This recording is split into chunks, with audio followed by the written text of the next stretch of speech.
Okay. So we've been talking about the man and the woman who sinned, that first man, that first woman. We know them as Adam and Eve. Interestingly enough, Eve is not known by that name yet. We'll get to that at the end of the chapter, why she's called that. Adam may be referred to by name in verse 17 of chapter 3, but we're not really sure. But anyway, at the very beginning of this, it's the man and the woman. And collectively, the man and the woman are humanity. We are human. And we get to this point where they have listened, or she has listened, in particular, to the serpent who was crafty. And I told you about what that word is, arum. In fact, I'm going to go right up there. Crafty or wise.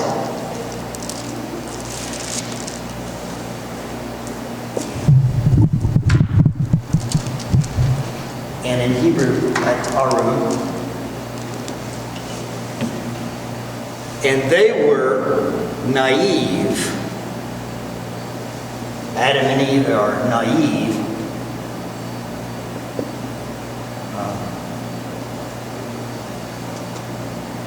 There's a play on words in the Hebrew. Scotty, as you're going to hear a lot of Hebrew words through all this, because Moses, in writing this, is a brilliant storyteller. He's telling this story in such a way where we understand it's not just our background, but we also see in the wordplay what it means to us in a way that would really connect. Wordplay is important in all languages. Picture little children learning how to skip rope. They do it with rhymes and songs, right? There's a reason why we sing, why the quartet's kind of singing, we got special music, why we have hymns. We remember wordplay. We remember song. The melody gets in our head, and the words, the rhyming, the rhythmic structures click, and they become ways that we remember. The Bible is crammed with songs and wordplay because it makes us remember. Little excursus, little side thing here. The Seder dinner that I really was hoping to hold last year, the virus intervened. The Seder dinner, which is the Passover dinner, is considered by teachers, not even Christian teachers, not even Jewish teachers, just teachers in general, to be one of the greatest teaching events ever conceived, because there's ritual, there's food, there's song, there's movement. Every part of your body hears the redemption story of the Exodus and the Passover lamb in that Seder dinner. You hear it, you sing it, you taste it, you smell it, you act through it. Every part of all your senses are involved. It's a brilliant teaching tool. The Bible is rife for that. And the wordplay is very, very important because it helps us remember. It makes connections that we wouldn't make otherwise. All right, anyway. So, the serpent is crafty, arum. Adam and Eve are naive, arum. Sounds very much alike. And the stage is set. The serpent deceives Eve. She eats the fruit. Adam is standing right there, and he eats with her. Last week we talked about the fact that Adam had the ability, according to Numbers chapter 30, to stop her, even after she's eaten the fruit possibly, and say, no, I can't let this stand. I can't let this continue. And he abandons his authority. God shows up. There's a loud noise. It's not a soft showing up. It's a thundering voice. It's a strong wind. It's not just a cool little zephyr of the day. It's a strong wind where God is showing up in judgment. And we have a confrontation. And immediately we see, we saw for a moment in their shame where they had to make clothes for themselves. Now we move into the ramification of what their decision, what their sin does. We pick up in verse 12. The man said, talking to God, The woman whom you gave to be with me, she gave me the fruit of the tree, and I ate. Blame shifting. And not only that, who does this man put the blame on? His wife. And who gave him the wife? God did. God did. He's blaming God and the woman for this. Oh, when tragedy strikes, isn't it human nature, our sinful nature, to blame God? Yes, it is. It is. Blame somebody else, but in particular, blame God. If God were really good, and He's all-powerful, He just wouldn't let this happen, would He? I'm going to blame God because He's either not really good or not really all-powerful. But like you said, Adam, during the 6 times or 7 times, he could have interrupted the serpent or his wife Eve and said, no, I'm not, no way, Jose, I'm not going to listen to this. No, God said to do it this way, we're going to do it this way. Right. We're not going to do it. That's exactly right. And instead of taking the responsibility on himself, he blames God and his wife. Yeah. Oh my goodness. Have we stopped doing that? Has anything changed? Something terrible happens because of our own sin or the sin of those around us. And we immediately start blaming God. Yes, we do. And oh, by the way, this other person that you created. We blame God for the tragedies of our own sin or the sins of others, or the fact that we now live in a broken world. All right, so God turns to the woman in verse 13. Then the Lord God said to the woman, "What is this you have done?" What does she do?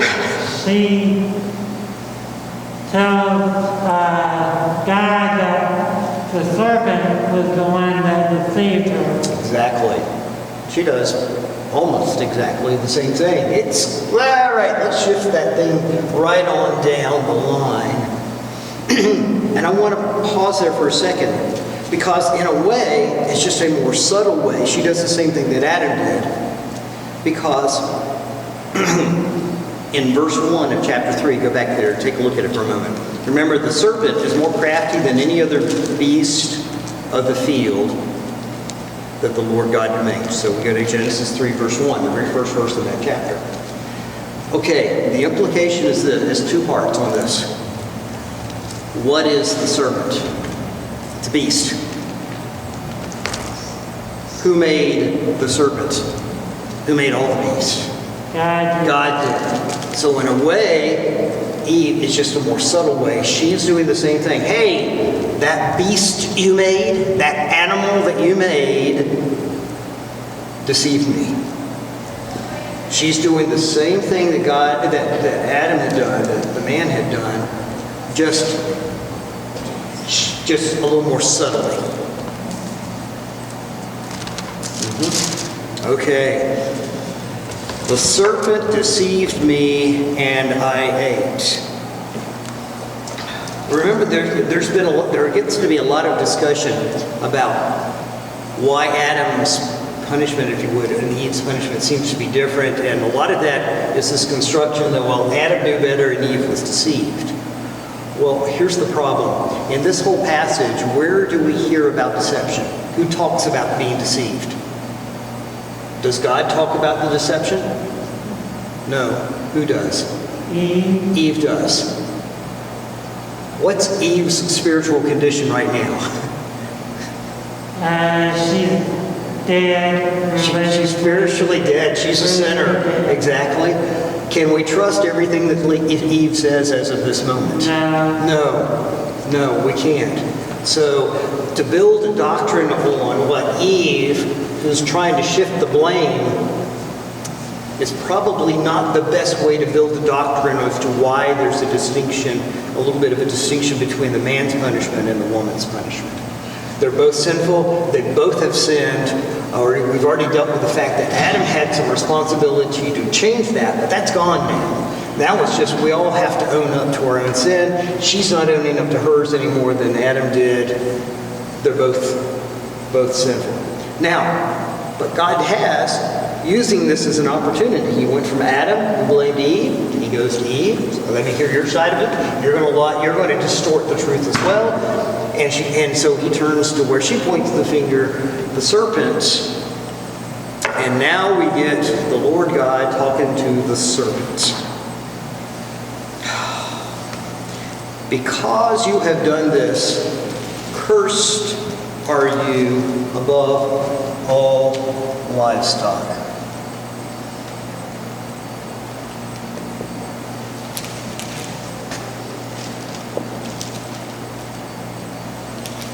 What just happened?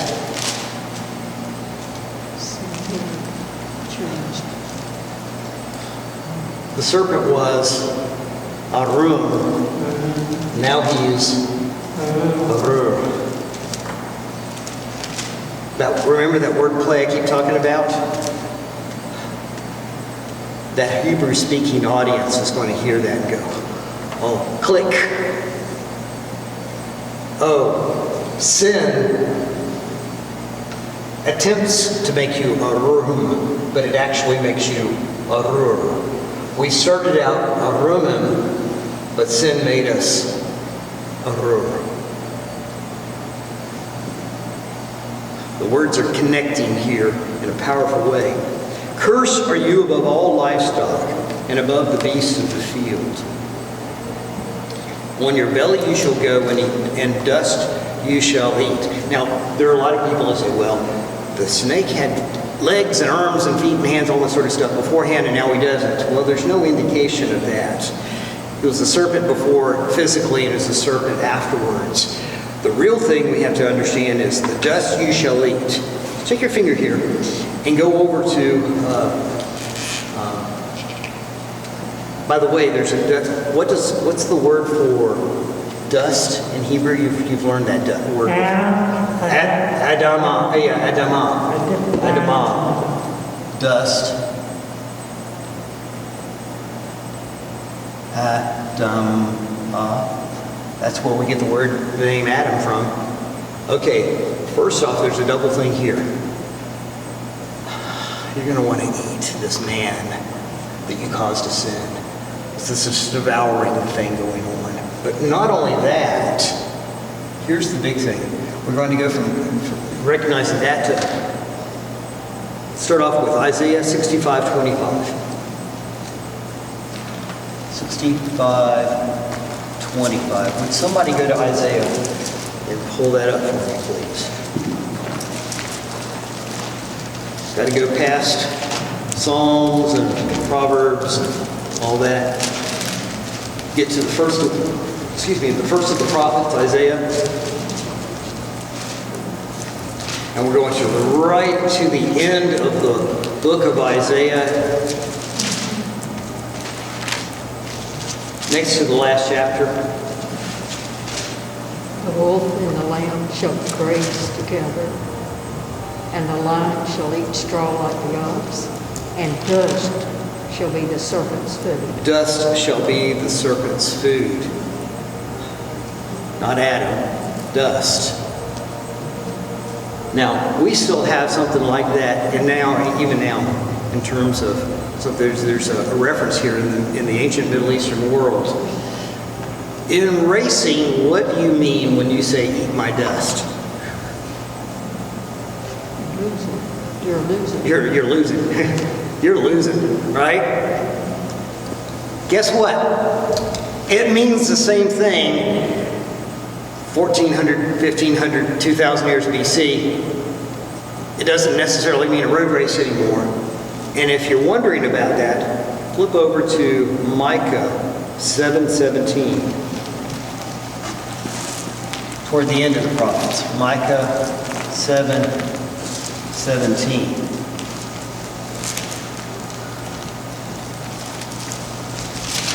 By the way, just remembering where we're in Isaiah 65:25, obviously this is end-time prophecy when the world is being made right again. All that lamb, lion, ox, all that, animals are now back in a right relationship with each other. We're in a right relationship with the animals around us. And the serpent, who has become the embodiment of Satan, is left to eat dust. So what happens over in Micah? Yeah, he's one of those small prophets. It's easy to flip right over his book.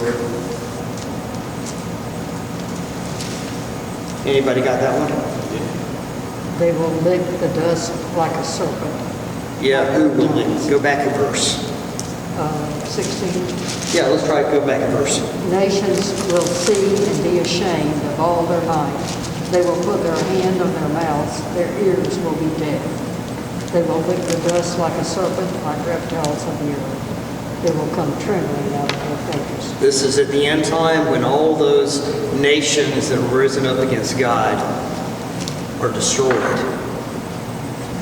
The idea of eating dirt means the same thing 1,000 years before Christ as it does now. It means defeat, utter defeat. And so God is projecting utter defeat on not just the snake, but him who is using the snake. We'll get to that in a minute. Okay, back to Genesis 3.